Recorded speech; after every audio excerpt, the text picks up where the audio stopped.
여러분의 구독은 영상을 제작하는 데 큰 힘이 됩니다. 영상을 보시기 전에 구독과 좋아요 꼭 부탁드리겠습니다. 아울러 회원이 되시기를 원하시는 분들은 유튜브 채널 홈피 구독 옆에 있는 가입 버튼을 눌러주시기 바랍니다.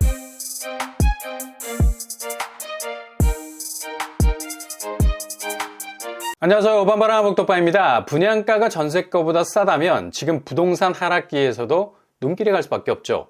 그만큼 가격 경쟁력이 있다는 사실인데요. 이렇게 분양가가 경쟁력이 있기 위해서는 주변 집값이 일정 정도 가격 벨트라인을 형성해줘야 가능한 일이죠.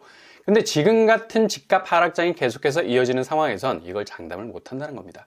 그래서 최대한 최초 분양가가 저렴해야지 그래도 어느 정도 주변 시세와 간격을 벌일 수 있는 여지가 있을 수 있는데요. 여기는 3년 전 분양했던 가격선, 그러니까 30평대가 4억 선이라는 사실이 굉장히 매력이 있을 수 있고요. 게다가 이미 주변 시세는 7억 선까지 가격대를 형성하고 있는 상황. 그러나 여기도 확실히 조정을 받고는 있습니다. 그럼에도 불구하고 워낙 분양가가 전세 시세보다 싸기 때문에 충분히 낙폭을 상쇄할 수 있는 부분은 있고요. 바로 자연엔자이가 무순위 청약으로 나왔습니다. 요즘 무순위 청약은 호불호가 명확하게 갈려있죠. 조금이라도 시세 대비 가격 경쟁력이 없으면 이건 볼 것도 없는 겁니다. 아무런 의미가 없는 청약이 되고 마는 거죠. 근데 3년 전 그대로의 가격이다. 그리고 주변 시세 대비 확실한 가격 방어력을 갖춘 분양가라면 충분히 진입을 고민해 볼 수 있는 곳입니다. 여기는 경기도 광주역 역세권 아파트죠. 오늘 아침 기습적으로 모집 공고가 나왔는데요. 일단 분양가부터 살펴보면 84제곱 4억 4,220만 원으로 나왔습니다. 발코니 확장비는 900만 원 선, 최종적인 분양가는 4억 5,120만 원 선이죠.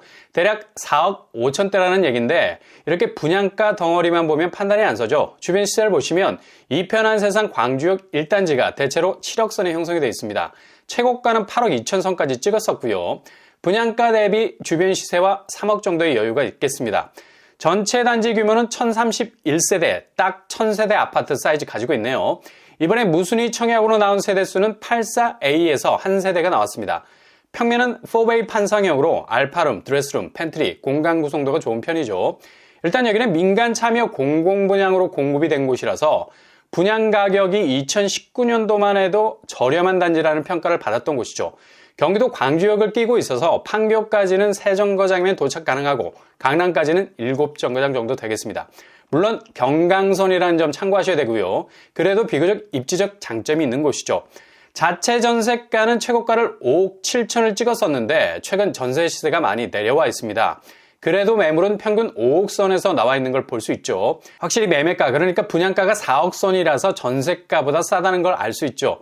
일단 이 점이 가격 접근성에 대한 매력 포인트를 할 수 있겠고요. 최근에 조정 지역에서 해제가 됐기 때문에 실거주 의무도 풀렸고요. 전매 제한도 12월 1일부로 풀렸습니다.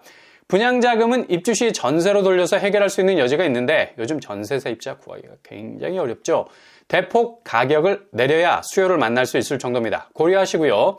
청약 자격은 해당 지역에 거주하는 무주택 세대 구성원, 청약통장 가입 여부 무관합니다.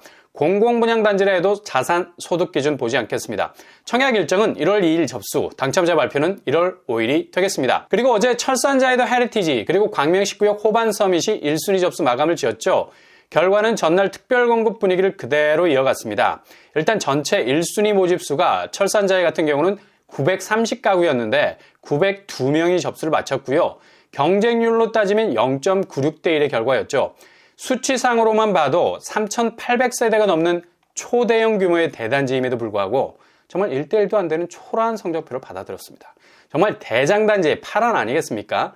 이건 긍정적인 의미에서 엄청난 반전을 가져온 파란이 아니라 4,000세대에 육박하는 1타 브랜드 대장단지도 참패 수준의 분양 성적을 받아들일 수 있다는 부정적인 의미의 파란이라고 볼 수 있죠.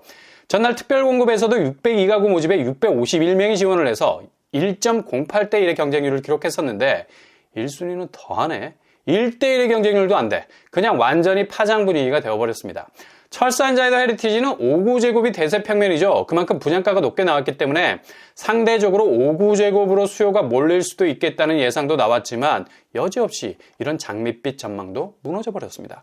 5구제곱을 보면 세모가 세 자릿수로 떠 있는 걸 볼 수 있죠. 그만큼 해당 지역에서 고전을 면치 못했다는 걸 보여주고 있고요. 이게 기타 지역으로 넘어갔습니다. 과연 기타 지역에서 얼마나 버텨줄지가 관건인 것 같이 보이고요. 5구제곱에서 9대1에 가까운 경쟁률을 찍은 곳이 있는데 자세히 들여다보면 딸랑 4가구 모집에 39명이 지원을 했습니다. 전혀 경쟁률에 의미가 없다는 거죠. 그리고 8,4제곱으로 넘어가도 대부분 한 자릿수 경쟁률을 찍었고요. 두 자릿수는 세세대 모집이라 여기도 의미가 없어요. 114제곱 역시 그다지 큰 호응을 불러일으키지 못했습니다. 여전히 청약 접수 중이라는 깜빡이가 켜진 상태입니다. 이거 다 이유가 있죠. 아무리 서울과 가까운 광명이라 하지만 평당 2,896만 원의 분양가를 던졌기 때문에 5구제곱이 8억, 8,4제곱이 10억에 가까운 분양가였습니다. 그리고 상대적으로 주변 아파트값이 폭락을 했습니다. 철산 레미안자의 8,4제곱이 최고가 13억에서 7억대로 주저앉아버렸죠. 그러니 누가 분양가 10억을 주고 진입을 하겠습니까? 분양가가 주변 집값보다 2억이 더 비싸. 손절할 수밖에 없는 거고요. 상대적으로 분양가가 그래도 철산자이보다 저렴하다는 평가를 받은 광명 19역 호반 서밋. 평당 2,400만 원대, 5구제곱이 6억대, 8,4제곱 8억대였지만 여기도 1순위 경쟁률이 293명 모집에 184명이 지원, 0.63대 1의 결과값을 냈습니다. 전날 특공은 그나마 4.44대 1로 선방을 했지만 1순위는 그냥 죽을 써버렸습니다. 소형 평수에서도 거의 세모가 떠버렸고요. 7,4제곱, 8,4제곱에서도 대부분 해당 지역 미달을 기록했네요. 여기도 청약 접수 중이라는 깜빡이 떠 있고요. 기타 지역까지 접수가 밀리게 됐습니다. 광명 19역 호반 서민 역시도 주변 시세 대비 그리 저렴한 분양가 아니었죠. 8,4제곱이 이미 주변 시세라는 담을 넘어가고 있는 터라 이런 분양 성적을 받아줄 수밖에 없었습니다. 이렇게 자이라는 브랜드 그리고 호반 서밋이라는 브랜드 둘 다 4,000세대, 1,000세대를 넘어가는 대단지고요. 대장단지라는 존재감도 있는 곳이지만 결국 분양가 안배에 실패를 하는 바람에 대장단지도 이렇게 초라한 분양 성적을 받아들일 수 있다는 또 다른 차원의 파란을 일으키고 있네요. 결국 내년도도 집값은 올해보다 더 빠질 수 있는 가능성이 높아서 분양가 조정이 이루어지지 않는 분양단지는 이런 악순환이 계속될 가능성 높다고 볼 수 있겠습니다.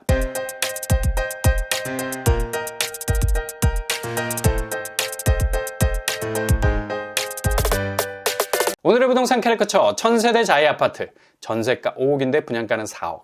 이거 충분히 가격 경쟁력이 있는 거죠. 자격 조건이 되신다면 신중히 고려해 볼 만은 하고요. 대장단지의 파란은 내년도도 더욱 거세게 일어나게 될 겁니다. 얼마나 가격 조정을 합리적으로 하느냐에 따라서 흥행이냐 참패냐 명확하게 엇갈린 성적표를 받아들게 될 것 같습니다. 오늘 하루도 여러분의 길이 꽃길만 되실 수 있기를 바랍니다.